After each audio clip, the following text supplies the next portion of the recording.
família abençoada de Cristo Jesus. Estamos aqui reunidos mais uma vez e hoje nós vamos dar mais alguns passos nessa história maravilhosa aqui do livro de Ruth. Como vimos no dia de ontem, queridos, essa família aqui de Elimeleque, juntamente com Noemi, pegam os seus dois filhos, Quilom e Malom, saem de Belém e partem então para aquela terra chamada Moabe. Nós vimos também que esse livro de Ruth, não é? Ele se passa ali dentro do período de Juízes e ele vai ser marcado, é um período ali de Juízes, ele é marcado pela disciplina de Deus sobre o seu povo. A terra estava estéril, faltava chuva, faltava colheita e por isso havia fome na terra. Era um tempo, queridos, de instabilidade econômica, instabilidade moral e espiritual. Como vimos, o desejo de Elimeleque de salvar a sua família não correu assim tão bem naquela terra estrangeira e agora imigrantes naquele local. Eles infelizmente chegam a morrer. Primeiro Elimeleque, depois os dois filhos. Antes de morrer, esses dois filhos se casam com duas mulheres moabitas e essas duas mulheres ficam viúvas juntamente, não é, com Noemi. E queridos, 10 anos ali de sofrimento, 10 anos passando por luto, 10 anos ali passando por aquela viuvez. E ser viúva naquela época é diferente de hoje. Ser viúva naquela época era uma condição muito triste, elas ficavam desamparadas. Por isso que a Bíblia fala para que nós possamos dar assistência às viúvas, aos pobres e aos órfãos. Era uma situação delicada.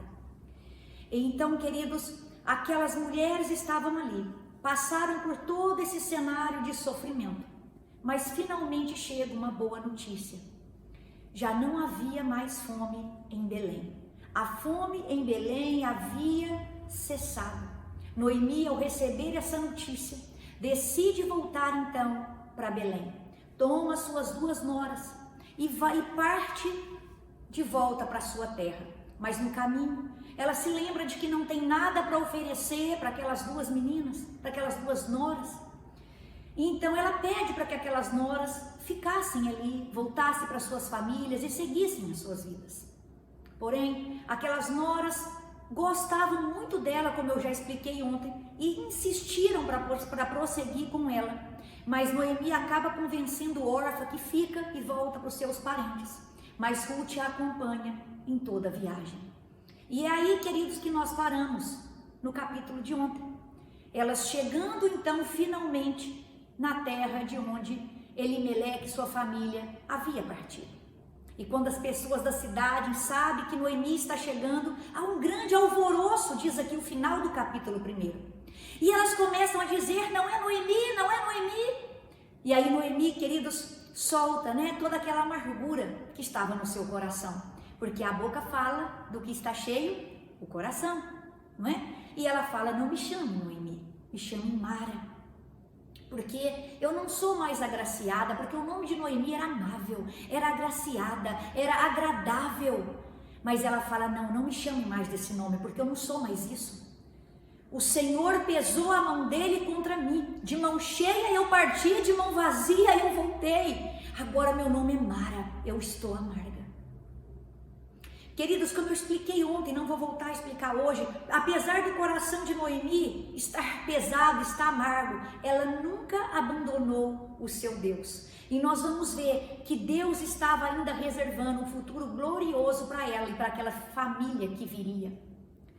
Queridos, ela poderia não saber o que Deus estava fazendo, mas assim como ela também não abandonou este Deus, Deus também nunca a abandonou. Por mais que a situação tenha sido difícil, por mais que ela tenha enfrentado perdas assim graves na sua vida, Deus estava ainda preparando um capítulo final muito, muito gracioso para a vida dela.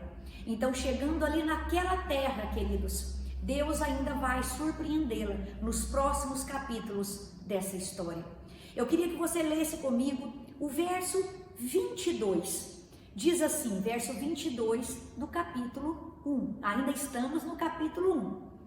Foi assim que Noemi voltou das terras de Moabe com sua nora Ruth, a Moabita. Elas chegaram a Belém no início da colheita da cevada. Queridos, eu fico assim impressionada com o tempo certo de Deus e com o time de Deus, porque elas não voltaram assim em qualquer época, elas voltaram numa época que fala aqui da colheita da cevada.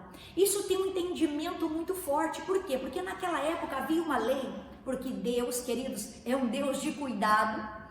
Naquela época havia uma colheita que era feita entre os ricos, uma lei que era feita na região onde ricos e pobres respeitavam.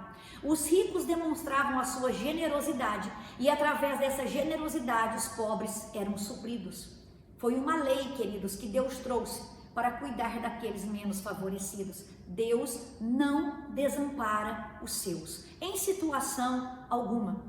Então, queridos, quando havia ali a colheita, quando havia aquela plantação, as pessoas mais desfavorecidas ali, queridos, elas poderiam entrar naquelas plantações e pegar tudo que estava no chão. Elas não poderiam apanhar da árvore, mas o que caísse daquela árvore, elas eram autorizadas a colher. Então elas chegam justamente nessa época. Noemi diz que chega aqui de mãos vazias, mas é o que ela não sabia, que ela chegou com uma mão muito cheia. Porque ao chegar com aquela nora dela que a amava e que estava disposta a cuidar dela, ela vai ouvir no final do livro aqui, aquelas mulheres falando que aquela nora valia para ela mais do que 7 filhos. Noemi achava que estava voltando de mãos vazias, mas estava voltando com alguém que a amava e cuidava dela, como se fosse 7 filhos. Queridos, às vezes, tudo vai depender da forma como nós olhamos as circunstâncias. Às vezes nós estamos olhando somente aquilo que está acontecendo, somente aquilo que está de ruim, e nós não vemos a bênção que Deus às vezes plantou dentro da nossa própria casa. Era assim, Noemi estava voltando talvez até mais rica do que quando partiu. E ela chega ali nesse tempo certo, na colheita da cevada. E essa menina que a acompanha, chamada Ruth, era uma moça esforçada, era uma moça humilde. E ela está ali, queridos, agora, naquela nova terra, num novo povo, adorando o Deus verdadeiro, onde deixou toda a sua família, deixou todo o seu passado para trás, para viver uma nova vida. E essa moça agora vai virar para sua sogra e dizer: eu vou por aí, eu vou para algum campo, colher espigas, recolher as espigas, e vou ver se eu acho graça perante alguém. Queridos, é tão interessante, porque até este momento, Noemi não havia falado para Ruth sobre os seus parentes. Mas a Bíblia já nos fala que logo no verso 1 do capítulo 2, deixando a história ainda mais emocionante, nos mostrando que Deus não se esquece de nós, nos mostrando que Deus prepara um futuro glorioso para nós. A Bíblia aqui, queridos, traz as cenas dos próximos capítulos, quando diz: Noemi tinha um parente da parte do marido. Era um homem rico e influente, pertencia ao clã de Elimeleque e chamava-se Boaz. Queridos, ali também havia uma outra tradição, outro costume, que um parente da mesma família podia vir e remir alguém, uma moça no caso daquela família, para que continuasse o nome da família por várias gerações. Só que neste momento aqui, Deus já sabia de todo o quadro, Deus já tem uma pintura completa, Deus já tem o plano traçado, mas elas ainda não sabiam disso. Elas então partem ali, elas estão naquele momento, no lugar certo e no tempo certo. Como que eu sei disso? Porque a cena segue dizendo que Ruth, casualmente, você vai ver aí no verso, justo na parte que era desse parente, Ruth entra para recolher as espigas.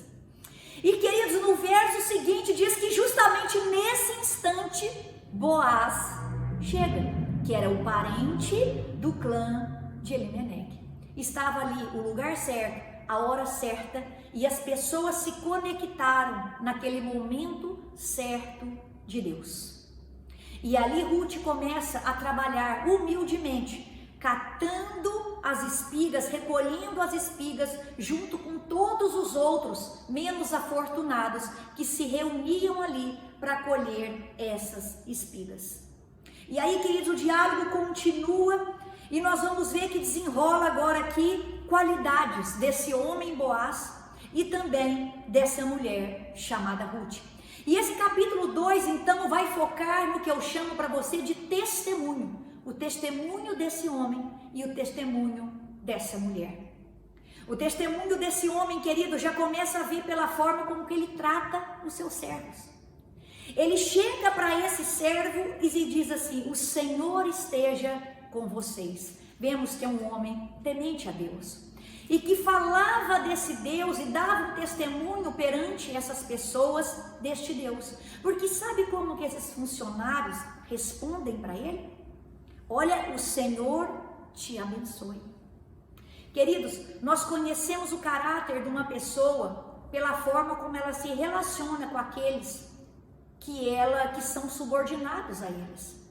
Ele era aqui respeitoso, ele era cuidadoso, ele era educado. E nós vemos aqui que ele era também um homem observador, porque ele chega e vê aquela moça, ele pergunta: quem é aquela moça? Ele está atento a tudo que está acontecendo, ou seja, ele tem algo sobre o seu cuidado e não é negligente com aquilo que ele cuida. Talvez por isso ele seja, como diz a Bíblia aqui, um homem rico, um homem poderoso, porque ele cuidava pessoalmente das suas coisas e cuidava tementemente e sem negligência das suas coisas. Então, nesse momento, a importância do testemunho é o que eu quero destacar no capítulo 2. Porque ao ser perguntado quem é essa moça, não apenas a cidade já havia testemunhado dela pela forma como ela deixou os seus e acompanhou a sogra, como estes servos de Boaz dão testemunho. Essa moça está aqui, chegou, está catando aqui espigas, está recolhendo espigas junto com as outras, ela tem apoiado a sua sogra, ela tem cuidado da sua sogra.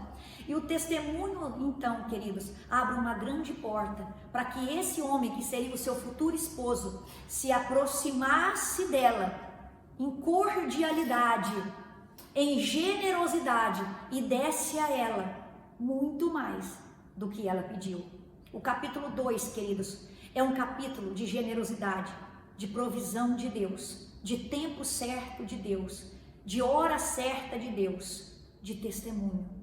Queridos, como a generosidade fala alto. Ela apenas foi lá para recolher espigas, mas devido ao seu testemunho, Boaz assenta na mesa junto com os seus outros servos, a ponto dela dizer: mas eu não mereço tanto favor de ti, Boaz, eu nenhuma de suas servas sou.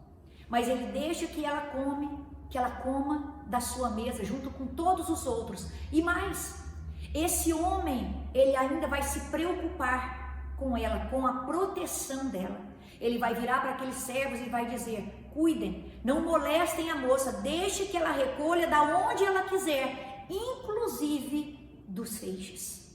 O testemunho, querido, da nossa vida abre portas. O testemunho da nossa vida, querido, faz com que as pessoas nos favoreçam. Então, queridos, em nome de Jesus, preserve o seu testemunho aonde você passar, porque ele é uma porta aberta.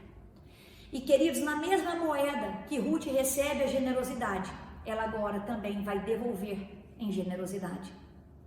Você acha que ela comeu, se fartou e pensou apenas nela? Ruth agora vai comer, vai se fartar, e diz que de tudo que sobrejou, tudo aquilo que sobrepujou, ela pegou e levou não só aquilo que ela recolheu, mas também tudo aquilo que ela comeu, ela levou e entregou para sua sogra. Ruth era essa pessoa humilde que se colocou numa posição de servo, que ao estar diante do Senhor se jogou aos pés deles e agradeceu. Ela era uma pessoa grata. Ela era essa pessoa generosa que não pensava apenas nela, mas que sabia repartir. Que lindo, queridos, que poesia é este capítulo 2, que testemunho, que generosidade, que unção, queridos, tem esse capítulo 2 do livro de Ruth. Que nós possamos aprender com esse capítulo e principalmente, queridos, que nós possamos cada dia crescer em testemunho, crescer em generosidade e que Deus nos ajude. Lembre como é que Deus transformou 10 anos de sofrimento em momentos agora, em apenas um dia, ele mudou todos aqueles 10 anos de sofrimento. E no decorrer do capítulo 3 e 4, nós vamos ver como essa história será completamente transformada. Aguardo você amanhã. Deus te abençoe.